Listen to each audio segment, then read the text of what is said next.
Doug Gottlieb Show here on Fox Sports Radio. And, man, when they say, hey, Cooper's waiting for you, you're like, the frick, Cooper Kupp is coming? But no, you're like, Cooper Rush. Like, wait, hold on. That's even better because it's kind of folklore there. Cooper Rush joining us on the Doug Gottlieb Show on Fox Sports Radio. You know you kind of have like a national following. Like when you're playing, dudes are tweeting out about how big you are.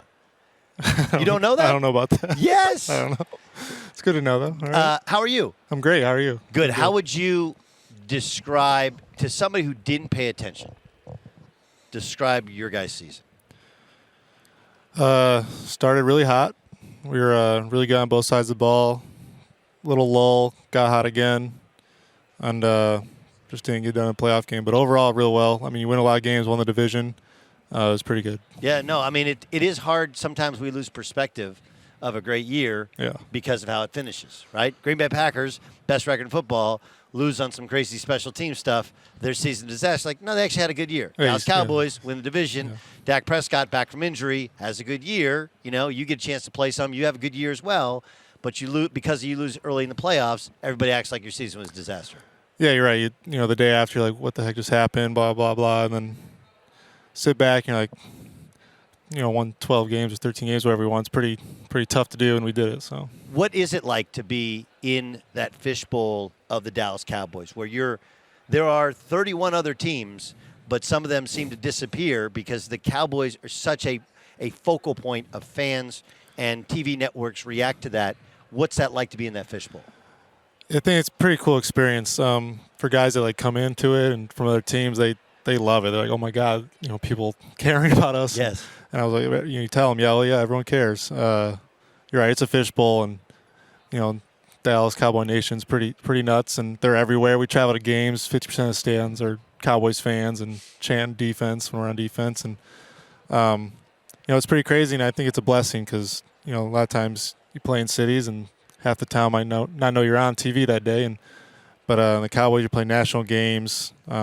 For a great franchise, historic franchise. It's really cool. When you're under center, when you got a chance to start this year, when you get a chance to play, do you ever get that moment like I'm the quarterback for the Dallas Cowboys? Does that ever, or is it just a job? It's just quarterback. I mean, you think about it, but you're right. In the moment, you're like, I've played quarterback my whole life. Go do your job. It's some Coach McCarthy told me before the game, and Kellen did too. These are a bunch of plays you've been running since 2017. You've been running them well, so go run them. And then once you're out there, obviously it's just so much going on. It's kind of all blur. Because you know the offense so well, and because your relationship with Kellen, is it like, I always visualize sometimes a backup quarterback like you're trying to sit on somebody else's couch and use their remote, right? You're like, this wasn't really set up for me, but you're super athletic. You can throw on the move, a lot like Dak, right? Big strong arm guy. So there are a bunch of similarities. When you play, is it your offense or is it one where you kind of got to fit into how he plays? I'd say Kellen does a great job. I think that was one of our strengths of our room is, he can, whoever's in there, just go call plays. Obviously, we have tons of weapons all over, running back, receiver, tight end, good old line. So whoever's in there definitely helps you out. But I think that was a point for him, and who he wants as a backup too is someone he just go call plays. We really didn't change anything. It was the whole offense, the whole 2-minute offense, the whole no huddle stuff was all in. It's helped being around it for a while with him, and we obviously have a little familiarity and chemistry. Cooper Rush joining us on the Doug Gottlieb Show on Fox Sports Radio. Okay, let's get to the last play. You guys practice that exact play how often? Every week. Every week, okay? That you're going to scramble. Maybe twice a week. Yeah. There's going to scramble. So you also got to see, and you're at home, so you know where the clock is, right? Is it? What are you coached? Are you coached clock in your head? Are you coached watch the clock? What are you coached in terms of the timing of when you go down?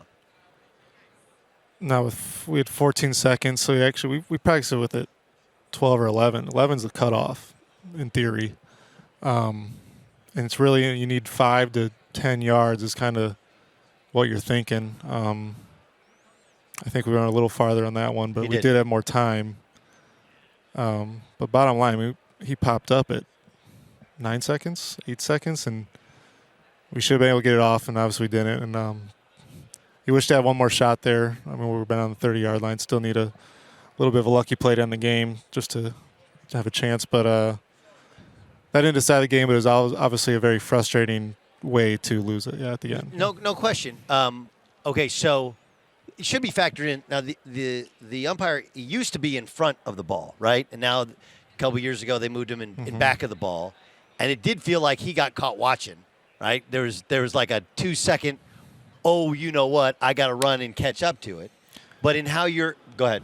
Yeah, you're right. I mean, that play happens every week in the NFL. Yes. Every week it gets done, and for whatever reason, we didn't. But when you pop up, are you taught the center or are you taught to hand to the official? Whoever's there first, and usually the center's there first. Huh. Good, because you have guys on TV going, now you're taught to give it to the ref. Maybe it's different, but where I've different coaches I've been around, it's been you'll watch around the league. You watch the center. The Tampa Philly game, the same thing happened. They were going a 2-minute drive, and Jensen, the center, takes the ball from Mike Evans, sets it down, the ref taps it. Yeah. That guy didn't even tap it. He moved it as well. Like he moved it. He moved it a half. Yeah. I mean, like it was everything that could possibly could have gone wrong. Yeah, all the stuff that wrong. in theory you don't think is supposed to happen. Like that goes probably 5 yards too long, right? The umpire gets caught watching the play, and he's like 2 seconds delayed. Then he runs into everybody, right? Then instead of tapping it, he moves it, right? All of those things are tick, tick, tick, tick, tick, tick, tick. Yeah. Because in 14 seconds, the play call it's the call. You got time. What's that feeling like in the locker room afterwards? Disappointment, obviously. We were, it wasn't really about that play, just overall the game. I mean, you had a special year. You look back, like we talked about earlier, special year, amazing players all down, defense playing their butts off all year, and didn't expect it to end that quick. You never really thought it was just going to, boom, it's done. It's over. And all year you had this goal, and you look like you're peaking towards that goal and really coming together as a group. But that's the name of the game, the NFL and the playoffs. Everyone's good. The Niners, obviously, really good football team and do a lot of things well and made it hard for us. So, yeah, obviously just disappointment. Yeah, but oftentimes teams overreact, right? And they make wholesale changes or whatever. And for whatever reason, Dan Quinn decides to come back. Obviously, Kellen doesn't get a head coaching job, so he's back. You guys, it does feel like for the first time in a long time, the Cowboys are going to try and stick with at least some form of consistency, right? There's not a lot of change. Is that the right plan from your perspective? Oh, yeah. I mean, we were right there. It's one game. We're in the playoffs. We're in the tournament. We won the division. Got the 3 seed.